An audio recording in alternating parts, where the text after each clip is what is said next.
first official episode of Real Talk with BK. I'm your host, BK, and I'm going to introduce my guest. My first guest hails from Stockton, California. He has been DJing for multiple years. He is known for always bringing the Kenergy, and his DJ sets feel more like a walk down memory lane at your family's old school house party. His latest mixtape, entitled My Random Gorgeous Aesthetics, is available for download as we speak on SoundCloud. Please give a warm welcome to none other than the man, the myth, the legend, DjKenZo. It's good, yo.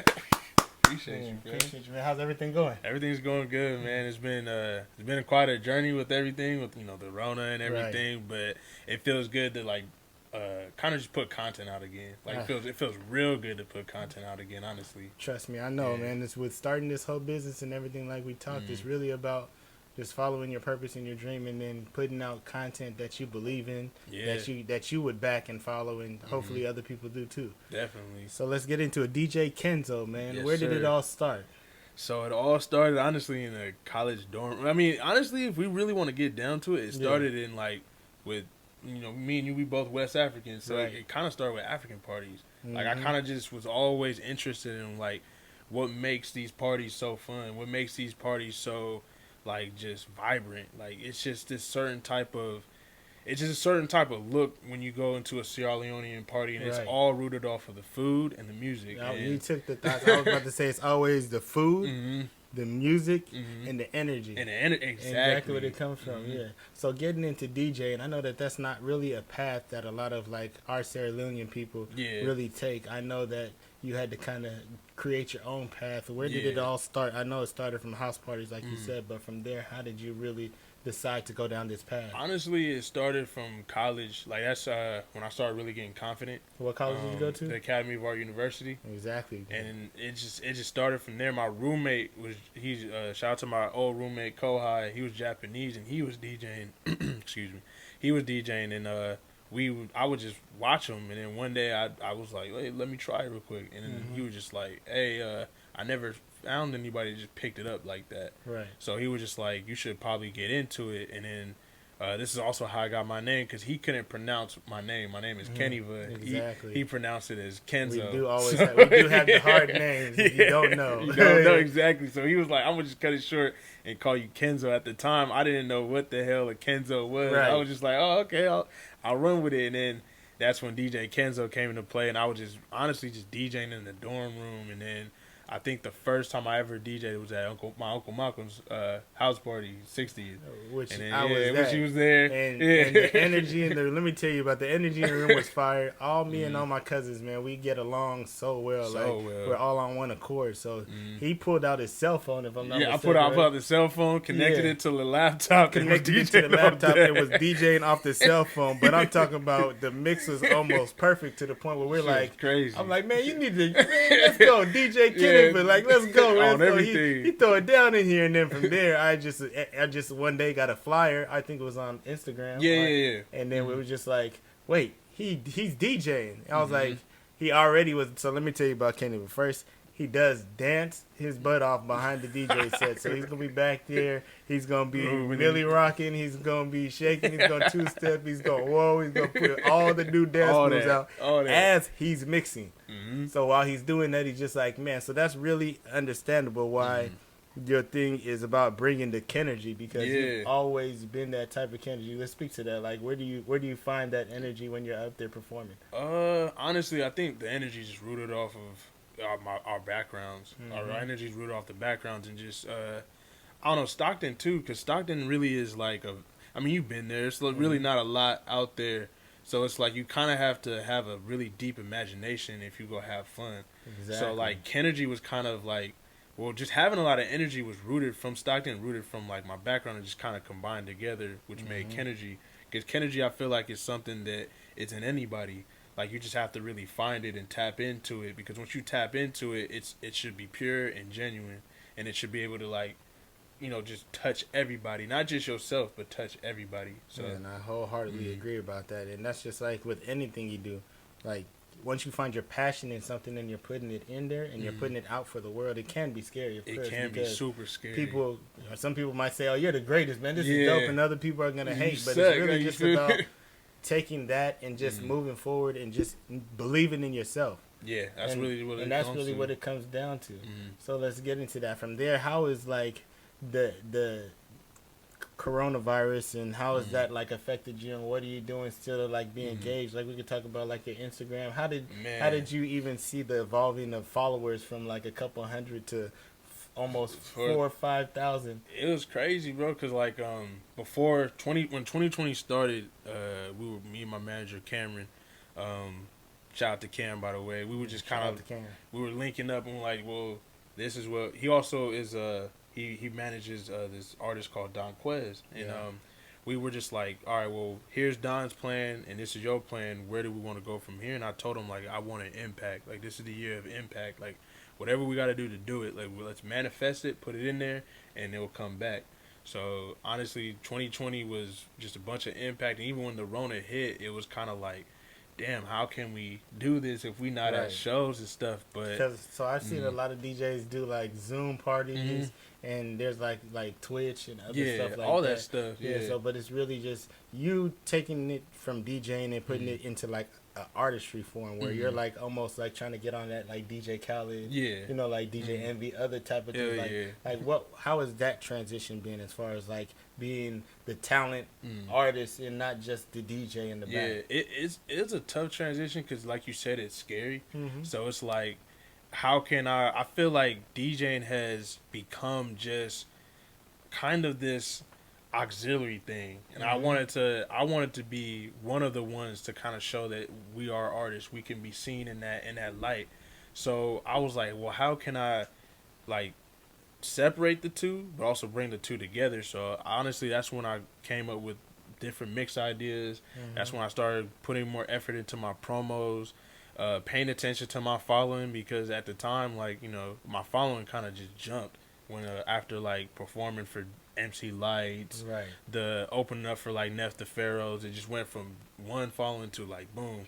So I didn't see none of it happening until I actually sat there and actually embraced it all. That's why 2020 is it's a weird, crazy year, but it actually took me some time to sit down and embrace everything. Like that's something my parents always used to preach on us, is like to sit down and actually like embrace it. Like, you know, they always be like, oh, you're not busy, man, and stuff like that. But it's like, I think when they were saying that, it was just like, you know, sometimes it's good for you just to sit down and smell the flowers. And when I actually did that, I kind of seen it like, oh, it's actually working. Like, it's actually doing pretty just good. Like I said, when you got a passion for something and you actually put the groundwork in and actually see it develop and evolve, that's when you really not only could pat yourself on the back, but you could stand back and be like, man, this is crazy. Like, I thought this into existence. It's just like, that's the way life is, though. If you really want something, you're supposed to get up, go grind hard and do it. And when you achieve your goal, it's like you should give yourself a pat on the back. You know what I mean? Everything. Yeah, I remember the New Year's party. Like they said that you were DJing. I was like, oh yeah, for sure, we could go, we could do that. And then I looked on it. I was like, wait a minute, MC Light. I was like, MC Light's on this. And I was like, wait a minute, it's crazy. Kenzo's opening up for MC Light. And I remember we had that moment after. And you were just like, cuz I almost started to cry because you were just like, cuz look at what you did. And I was just like, so on the stage, he's not going to say because he's super humble, but on the stage is on one side, let's say on the right side, is MC Light with her banner and everything like that. And on the left-hand side, right next to her, like literally side by side, is DjKenZo. Wow. And she's like looking over at him, talking to him, rooting him on. That's wild. And he's like that and saying that, and she's like listening to him, and almost looked like she was getting some pointers from him as he was getting pointers from her. Yeah. And this is a living legend. And to see somebody that you've seen since they were a kid evolve into being on the stage with somebody that almost the whole world knows. Not only is it special, but it's just a testament to the type of person that you are. Appreciate you, and also what you put into your craft. Yeah, thank you, man. And that's super what it comes down to. So moving on from there to putting out this new album, my Random Gorgeous Aesthetics. Like let's speak about that. Like what are some of the things that you were putting into it as you were getting to the mix? When I was creating this, I actually it's crazy because I was sick at the time. So honestly, I was taking all the precautions and quarantining myself. Right. So I ain't had nothing else to do but watch movies and create stuff. So I was kind of just creating just to create, but everything to me, like, it's like, you know, when you leave something for a while, because I had stopped DJing during the quarantine just because my heart was in it, but it was just like I needed some time just to step back. And it also feels like, man, they kind of took it away, so it's like, yeah, okay, exactly. whatever, I'm just gonna It felt like someone really just grabbed the rug and swept it right under my feet, and I had to like figure out how to get back up or just figure out how to balance myself after they did that. So coming back, I was like, everything sounded trash to me. I was like, I don't know what it was. I was like, yo, this all sounds bad. Like, I don't know what's wrong with me. Why am I? So all my mixes just to me sounded hella random. So I was like, I don't know how I'm gonna do this, but I'm gonna tell a story with this. Like, this is what artists are made of. They turn a negative into a positive. So let me turn this negative into a positive. I'm in this funk for now, but let's see what we can get out of this. So after a while, I did like 20 takes of the mixes, and I only like 5 of them. So those are the 5 that you guys got. Yeah. So like that's how it came 20 out. 20 takes. So that's like. That's almost OCD level, but at the same time, it just shows what you put into your craft. Like you care about the things that you put out, and the quality of how you're mixing it and doing everything and what you're putting out because your name is behind it. Exactly. You know what I mean? So that's really what it comes down to. So now speaking to the young people that may want to be DJs and may become DJs later on, like how much time do you think that you put into your craft? Man, I think it's like just to walk through my day, like now I've been working out with he is my trainer, but he's like a big brother to me now. His name is Big Mike. I see him. So I work out with him. Too, been going in and going in the house trying to get buzzed. So I work out with him in the morning, like at 6 or 8, and then after I get done, I take a shower, rest, and I'm just DJing for like the same reps I put in with him is the same reps I put in with my craft. So it's like 4 to 5 hours, and if I get carried away, sometimes I can just, especially now that we got time, I can literally be spinning from sun up to sundown, just taking in between, get lost in all of it. So honestly, because it's your passion, it's not just a craft or what you do, and of course you get paid and get paid handsomely because you're great at it. Thank you. But it's really about doing it just because it's for the love of it. It's for the love of it. So you don't even realize that you're putting in 4 or 5 hours straight and doing everything like that.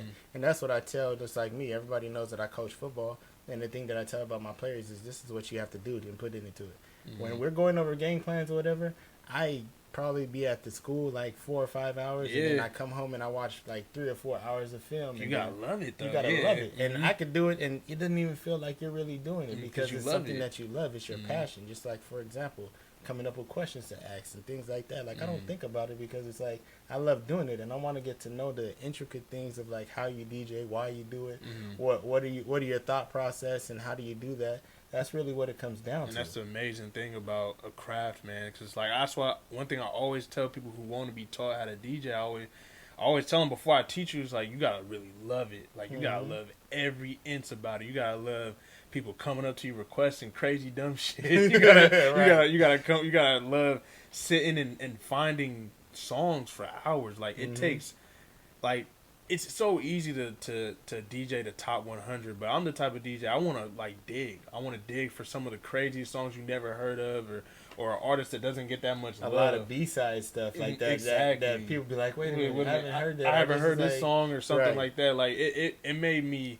I had this mix called Kenergy 2, and it made my heart melt when one of them was like, you know, he's one of our own, Rabioso. They was like, hey, who was this? Shout out to the little bro. Shout out to the little bro. Love you, bro. But it was like 30 minutes.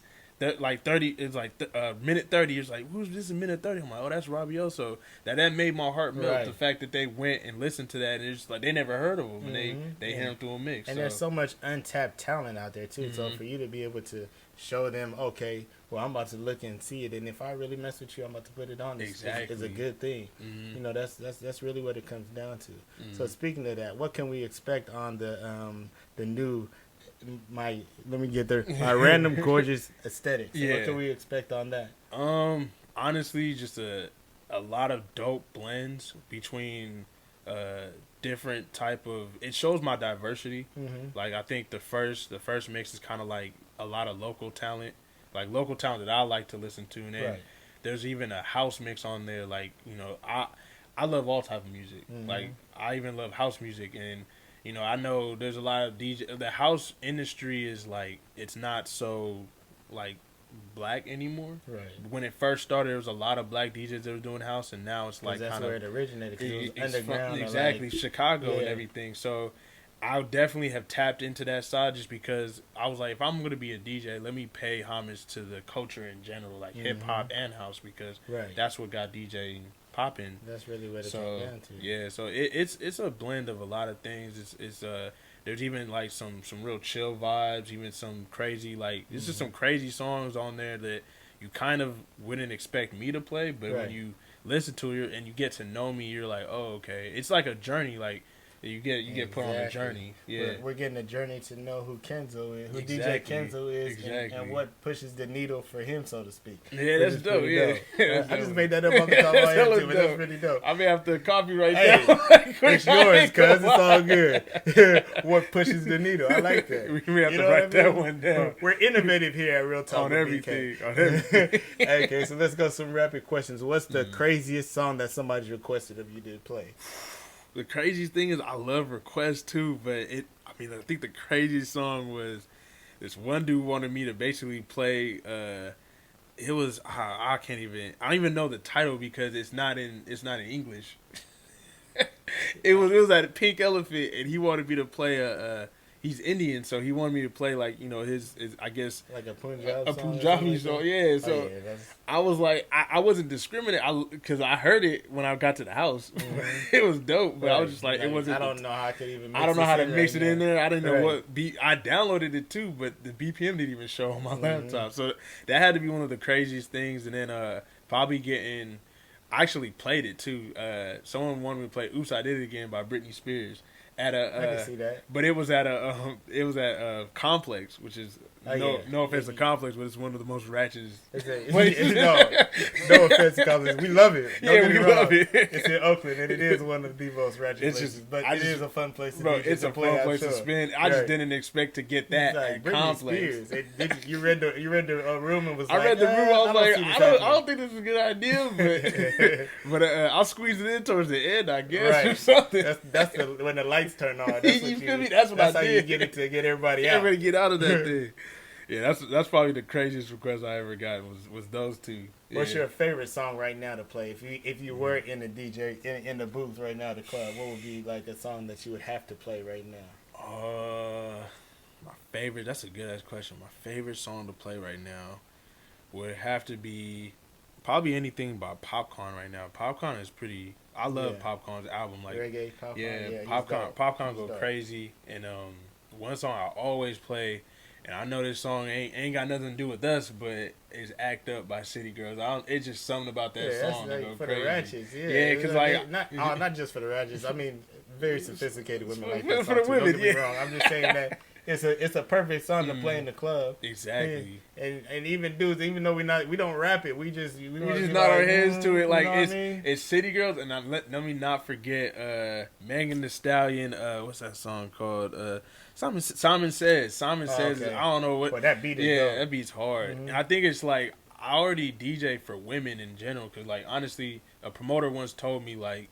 It's good to satisfy your homies and stuff, but they already go be satisfied if the women drinking, they enjoying themselves, and they're comfortable. Right. If you have those three elements, you're good. So that's why I like listening to a lot of female artists is because it makes women feel good in the club. And honestly, like women feeling good in the club is going to bring a lot of this and a lot of enjoyment. And that's where the energy comes to, like you said, and it's going to help people like establish what they feel or what they're doing. And like you said, I've been in a lot of clubs with a lot of DJs that their transitions are good, but they're going from one song to another song so fast. It's like I know it's just not a good song. That too. You'd be like, what makes you even think that? So what is your thought process when you're switching from one song and you're still playing it, but you're on your computer looking for the next one? Man, it's honestly just about reading the crowd. That's actually a really good question, man, because it's like, it's so hard to explain that thought process. Because I told Roogie this, my cousin, your sister. I told her this the other day. I mean, not the other day when we went at New Year's, because she was like, "Cousin, I was just hella impressed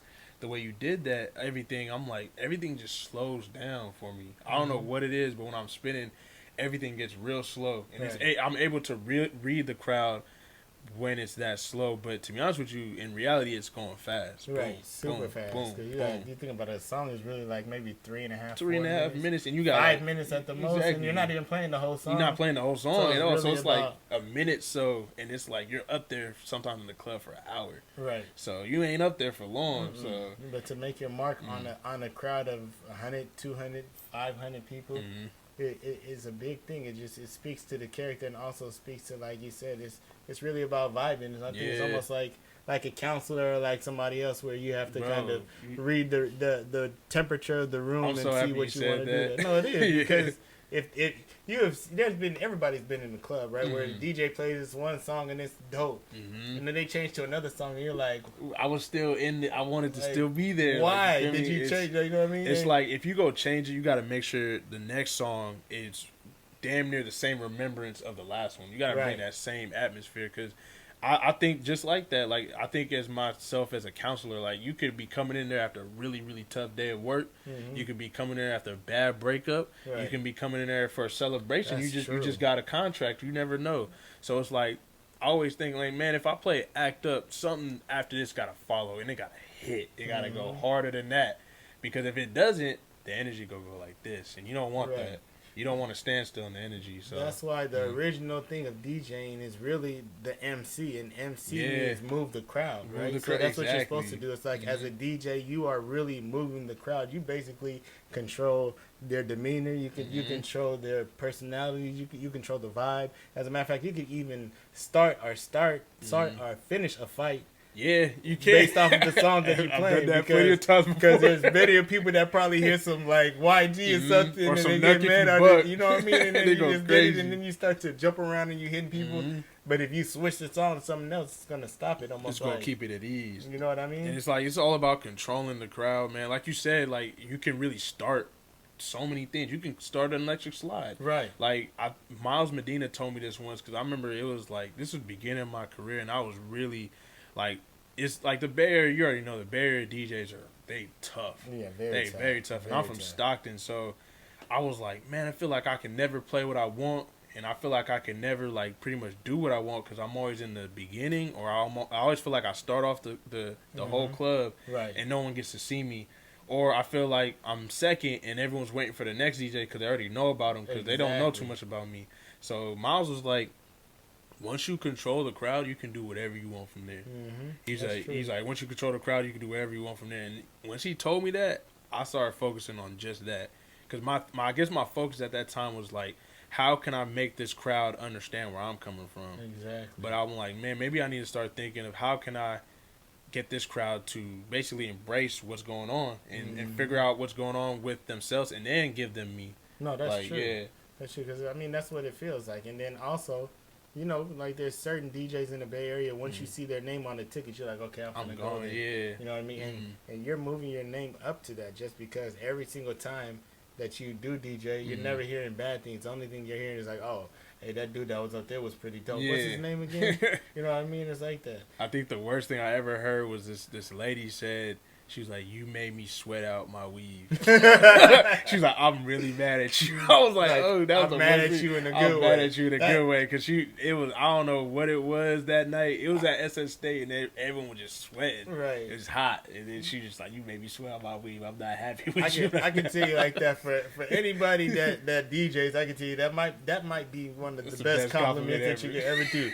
I made you so mad because you sweated out your weave because I was jamming today. Like that's the way it's supposed to be. You know what I mean? On everything. Like you're using your gift to make other people happy, and there's nothing else that you can do, and you've always been about that. And then also like the dance moves. Let's talk about that as your DJ, because you're always dancing and you're doing stuff behind there. Where does that come from? I mean, I've known that you've always been like the dancer. When music comes on, you move the crowd like you do. So what makes you do that when you're up there? I think that's just a habit. I don't know what when I hear music. I mean, should you know me since I was born? Baby, yeah. So when I used to hear music when I was a kid, I don't know what it was. I just danced, man. I just love music that much. So when I'm spinning, it's kind of just like I can't dance out there with you. So the only thing I can do is dance behind there and kind of release that Kevin Garnett because that's how I feel when I'm dancing. It's kind of just like like it felt good to let that out because I feel like I'm doing such a good job at what I'm doing and you're happy and I'm happy. So I just let me dance. You feel me? Let me release that type of that mood. That's my happy place when I'm dancing. No, so that's definitely true, man. So where can we find this new mixtape? ooh, it's on SoundCloud. It's at my SoundCloud, DjKenZo, KEN_Z_O. It's on SoundCloud. It's right now. It's on SoundCloud everywhere. Like you can find it on SoundCloud. It's actually doing pretty well up there too. It's on a playlist called My Random Gorgeous Aesthetic. So once you click that, you can find it. You can also go to the link in my bio. My Instagram is DjKenZo, DjKEN_Z_O. So you go there, click the link in the bio, click that fan link, and make sure y'all keep doing that so Plural Music keeps me. Yeah, we gotta make sure that they keep him because you gotta keep it right. On everything.